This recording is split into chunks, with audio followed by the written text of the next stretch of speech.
Assalamualaikum warahmatullahi wabarakatuh. Pada kesempatan kali ini saya akan melanjutkan tentang pengujian kondisi Gauss-Markov atau yang biasa disebut dengan uji asumsi klasik. Kalau pada video sebelumnya saya sudah mencoba melakukan uji normalitas menggunakan eViews. Kali ini berarti lanjutannya. Jadi setelah uji normalitas kemarin pada video sebelumnya ya sudah dibahas, sekarang kita mau coba dalam video ini melakukan uji autokorelasi. Jadi apa itu uji autokorelasi? Uji autokorelasi itu menguji apakah model regresi linear ada korelasi antara kesalahan pengganggu pada periode T ini waktu ya, dengan kesalahan pengganggu pada periode sebelumnya atau T-1, di mana T itu berupa periode waktu, time.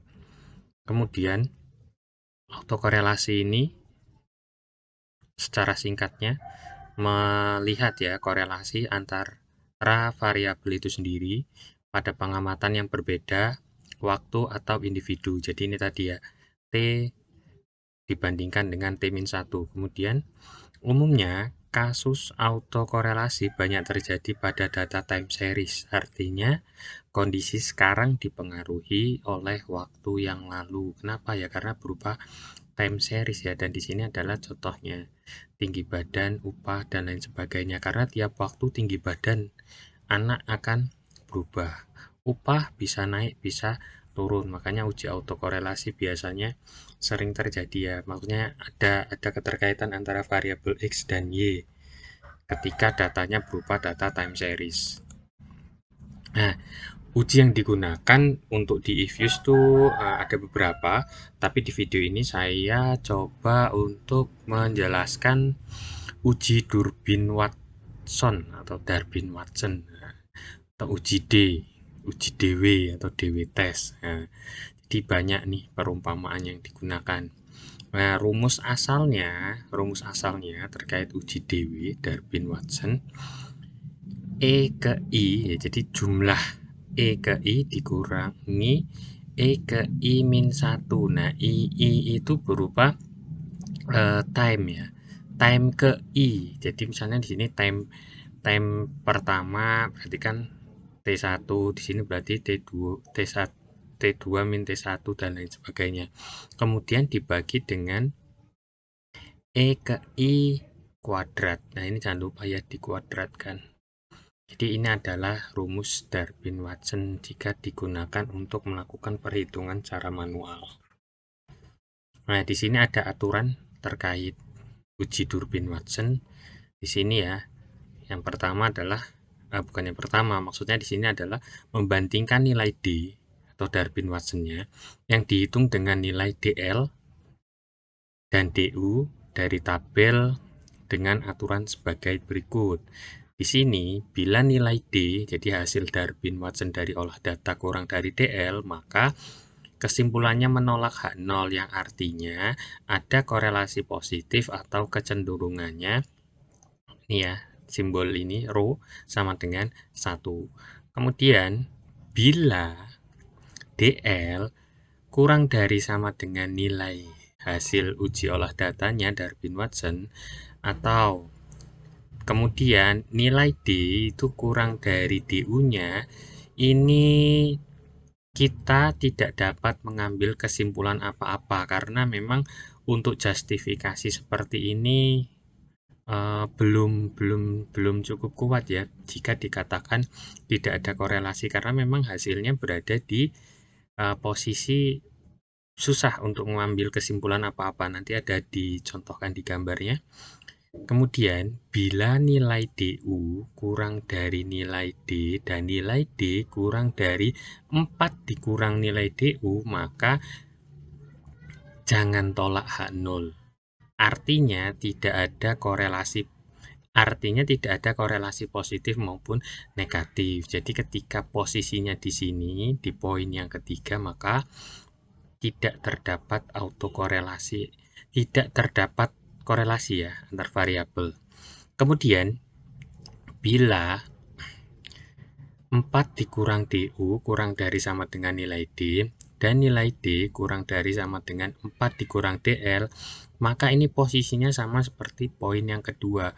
Kita tidak dapat mengambil kesimpulan apa-apa. Dan yang terakhir, bila nilai D lebih dari 4 min DL, maka kesimpulannya tolak H0, yang berarti bahwa ada korelasi negatif. Kalau yang di atas kan D-nya kurang dari DL, kalau yang di bawah nilai D-nya lebih dari 4 min DL, sehingga di sini ada korelasi negatif. Nah, ini gambarannya.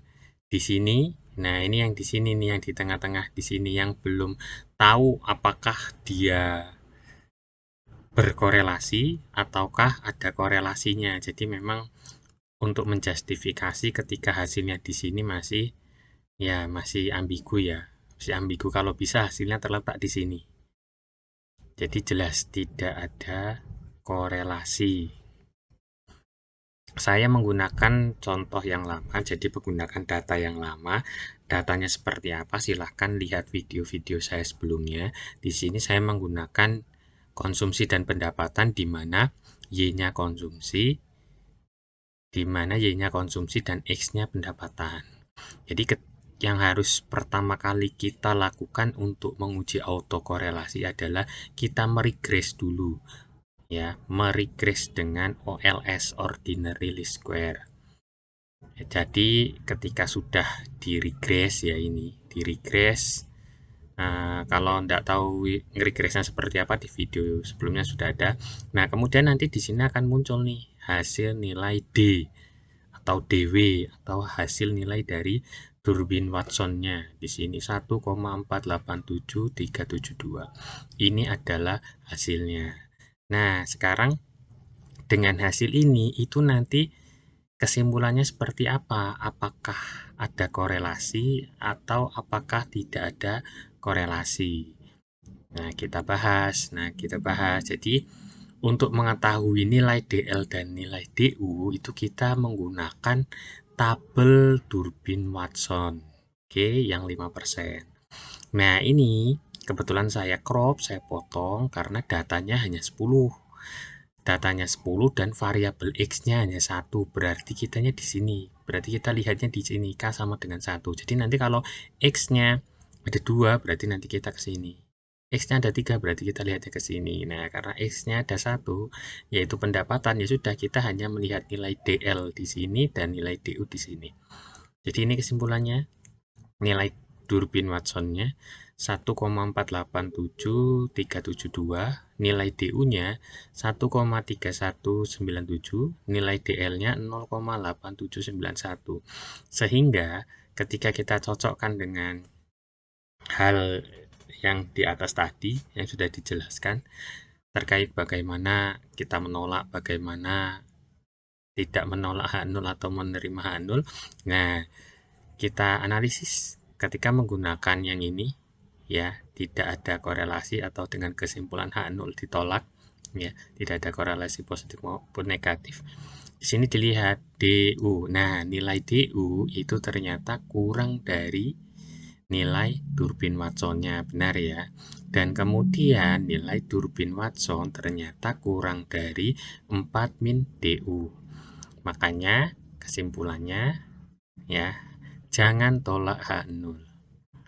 Jangan tolak H0 ya, terima H0 yang artinya tidak ada korelasi positif. Jadi kesimpulannya tidak terdapat autokorelasi. Nah, kalau dijelaskan dengan gambar, nah maka akan seperti ini.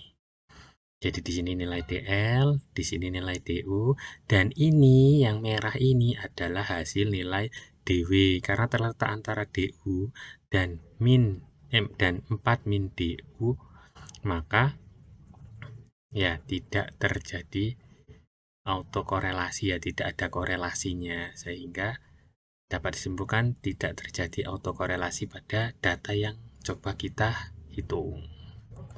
Oke, itu saja yang dapat saya sampaikan. Mungkin di video selanjutnya akan ada uji multikolinearitas dan heteroskedastisitas serta uji-uji yang lain. Terima kasih, saya akhiri. Wassalamualaikum warahmatullahi wabarakatuh.